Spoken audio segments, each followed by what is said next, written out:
Do you think that BJJ guys in the UFC oftentimes get overconfident in their submission skills and it hurts them when they are a match against Russian wrestlers in MMA?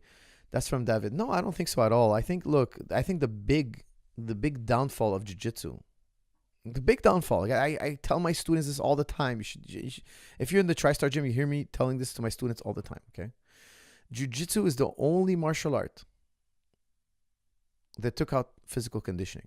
Like if you go do judo, go join a judo club. You have to do physical. Like join an Olympic team. There's physical conditioning. Go to a wrestling Olympic club, Olympic level. Go to a high school level of wrestling. There's conditioning. Conditioning and martial arts, you can't separate it. Like boxers do conditioning. Muay Thai guys do conditioning. Like name me any martial art, like a combat martial art. Taekwondo guys do conditioning. Do karate guys, savate. They all do conditioning except one. You go to jiu-jitsu classes from 7 to 8. It's 30 minutes technique, 30 minutes rolling. Okay, bye-bye.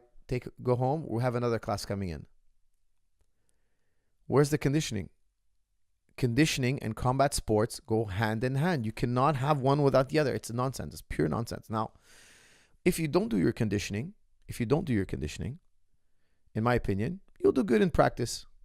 But don't go into a real fight at highest level. No, you won't do well. Why? Because the adrenaline of a real fight zaps your work capacity. Okay, like if you're not in incredibly good shape, when you're standing in front of your opponent, your heart rate is higher than normal.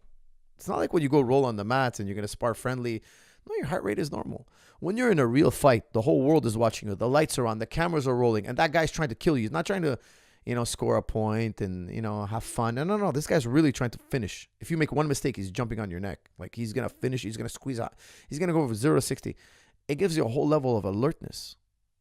The calories per second now are higher. That's why we do conditioning. Guys, by the way, I just updated Strong and Stable Knees. Guys, it's updated. There's new exercises, things for you guys to do in conditioning later because we're talking about conditioning. I have a PDF coming with sample workouts, etc. That's all coming. When I originally did Strong and Stable Knees, it was really about teaching you guys how to not hurt your knees, proper form when you lift weights, etc. Now I'm going to develop it. It's even further now. I put some new exercises. I reformulated it, and in a week or two, you guys are going to have a PDF with all sample exercises. If you bought it already, guys, you're getting it all for free. If you bought it already, all you got to do is go into your account, Juji Club, check it out. The video's there. I'm going to update the video again very shortly. I'm going to polish it up even more. But you guys have a whole plethora of exercises to do after practice. You do jiu-jitsu practice, then you finish with conditioning. You do your boxing practice, then you finish your conditioning. Look at Mayweather. He goes in the gym, he spars, he hits the bag, does his mitts, then he does his conditioning. Martial arts practice finishes with conditioning.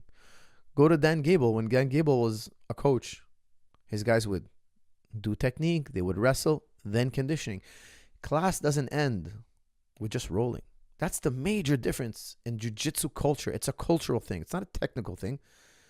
Nobody's more advanced on the ground than the jiu-jitsu guys. The jiu-jitsu guys are most sophisticated, okay? But conditioning, they're not the best. Now, there's a lot of steroids in jiu-jitsu, so a lot of guys, they skip that part. They skip the head of the line, and they're number one in the world. Yeah, they're so good. But in the wrestling world, there's a lot of guys without PEDs, and they got there doing conditioning. After practice, they do conditioning. They do neck bridging. They do lunges. They run. They roll. They do rope climb. The workout doesn't end until you've done your conditioning. I think it's a major issue with jiu-jitsu. Like in my gym, after practice, I make the guys do conditioning. I make them do kettlebell, pull-ups, bench, run, airdyne.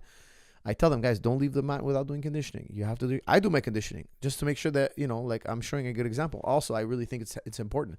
If you don't do conditioning, guys, you're gonna get injured. Oh, jiu-jitsu guys always tell me, oh, my knee, my elbow. Yeah, but it's normal because if you don't do conditioning, guys, why do you think wrestlers do conditioning? It improves performance, but also it helps your body withstand the stress of the training. You increase your work capacity. So like when you're doing, let's say for instance, you're doing, let's say you're doing lunges with dumbbells, okay? Your legs are getting more stress than they are when you're wrestling or doing jiu-jitsu. So once they adapt to the stress of dumbbells, the stress of wrestling and running and doing jiu-jitsu is not so bad, okay? That's what we call work capacity. Your work capacity is greater. Why? Because you're doing jiu-jitsu practice, then you're doing your workout. So what happens? Your body's saying, hey, look, I have to adapt to all this work. So when I just do jiu-jitsu, that's half the work I'm going to do today. That's just a minimal amount of what my body can do. Okay, we're trying to increase our work capacity, our ability to work. That's why in the Strong and Stable program, I'm always trying to tell you guys, encourage you guys, do your conditioning after practice, not before. Why not before? Your muscles are temporarily weaker after you work out, obviously. So if you go and grapple after, grappling is live. It's not a stable movement. So I'm twisting and turning, and my stabilizers, my muscles responsible for stabilizing my joints are a little bit more fatigued. Why? Well, maybe I just finished a run or something. So less muscular strength, less protection for the joints, okay? Now we do our grappling first, our boxing first, our wrestling first, our kickboxing first, and then we do conditioning. Why? Because when we do conditioning, everything is perfectly straight. If I'm doing a box squat or if I'm doing plyometrics, everything is perfectly straight. That's why I tell you guys, don't go knees over toes. You get plenty of that when you're doing combat training. Guys, it's an absurdity to me. Like, let me explain something really important here. Really, really important. When I trained at the wrestling club, okay, the Olympic Wrestling Club, the warm-up before wrestling, sometimes for fun, would be playing basketball. Now, these guys are Russian wrestlers. I got to train with a lot of good Russian wrestlers in Canada, okay? They immigrated to Canada, they're the best wrestlers in Canada, and I got to train with them for many years, okay? These guys don't play basketball like, they don't play, it's like a street basketball, right? There's traveling, there's shoving, there's pushing. It's almost like a street fight. But they're warming up. This is their warm-up. This is how they warm up. Like, I've seen videos of Satyev playing basketball before practice, and they play actually sometimes with a medicine ball because it's heavy. These guys are not basketball players, but they play basketball. Why? It's fun. We warm up with basketball. Sometimes we warm up with soccer. This is very traditional, by the way. A lot of wrestling clubs do this. Why? Basketball is very mild. Basketball is a 5 on 10 in terms of strength, stability, calories per second. It's a lot less intense than wrestling.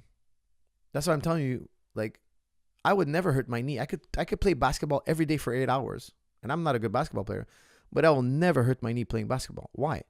The stress of wrestling is so much greater than basketball. It's so much greater. Now, basketball athletes are phenomenal athletes. They can run, they can jump, they're explosive, they're quick, they have great cardio, their endurance is great. What I'm talking about is their joints. Their joints meet a lot less stress than in wrestling. In wrestling, it's ferocious. Basketball is a 5 on 10. Wrestling is in 7 or 8 on 10. That's why your conditioning program has to be a 9 on 10. You need a margin of safety between your sport and your conditioning. Your conditioning has to be more intense, but it has to be done perfectly well aligned. No stress on my joints. The stress has to go on my muscles. If the stress is on my muscles and not my joints, my muscles get stronger. If my muscles get stronger, they protect the joints, okay? As soon as your muscles are tired, weak, or fatigued, the stress goes on your joints, you hurt your joints, okay? Now, there's more to protecting your joints, but guys, the real secret to wrestling, it's not the technique, it's the conditioning. The other fatal flaw of jiu-jitsu, a huge mistake, is they took out takedowns. In Tristar, my gym, there's wrestling every single day, every single practice. Jiu-jitsu practice and wrestling practice are one. If you go to a wrestling club, they wrestle on the ground and then they wrestle standing. Tristar Gym, we start on the ground, we warm up on the ground, then we wrestle standing. Now, not everybody wrestles. We have a room for guys who want to wrestle and guys who want to stay free rolling on the ground. That's fine. You don't have to wrestle, but I highly recommend it to my students. I tell them, guys, for self-defense, if you're doing jiu-jitsu for fun, learn wrestling as well. Warm up on the ground and wrestle. If you're well warmed up, wrestling is very safe. Why? Because one day you might be in a self-defense situation. I know jiu-jitsu is fun, guys, rolling around on the ground, but what's the point of doing a martial art for 20 years and then one day you get into a fight in the street and the guy kicks your ass? Why? You didn't learn to wrestle. What are you going to do? What are you going to do if you're fighting with him? You're going to grab on his shirt and pull guard? Like, I've had black belts tell me they don't know what to do if they get into a street fight. And I find that absurd. You've been training 10 years. How could you not know? You're a martial arts expert. You're a black belt. Guys, personally, I would never give somebody a black belt if they don't wrestle. Personally, I would never give you a black belt. You have to know takedowns and you have to know your ground. I find it absurd. That gentleman over there is a black belt, and if he were to engage you in combat, he's going to sit down. I find it absurd. Now, I have nothing against guard pulling when it's done in the correct way, in a smart, intelligent way, as a surprise. But if that is the basis of your game, I find that absurd. It's absurd. You're a master of martial arts, but you can't defend yourself on the street. That's absurd. There's no reason why you shouldn't learn the wrestling. There's no reason. There's absolutely no reason. Now, is Oliveira a good wrestler? He's good. He's okay. He's good. He hasn't been doing it since day one. That's for sure. You know, like especially you look at earlier in his career, he almost had no wrestling. Then he got better at wrestling, but he's not a guy with very reliable takedowns. Okay, now that's usually something, guys. I'll tell you something. You have to learn wrestling at a young age. Like I have my kids in wrestling at a young age. Why? It's a very difficult thing to do. Take a very strong, athletic human being and put him on his back. It's a very complicated techniques. It's very learnable, but if you learn at a young age, you develop a kind of strength that's very, very hard to reproduce later in life. It's very difficult. That's the kind of sport you want to learn at a young age. 10, 12 years old, it's a good time to get in wrestling.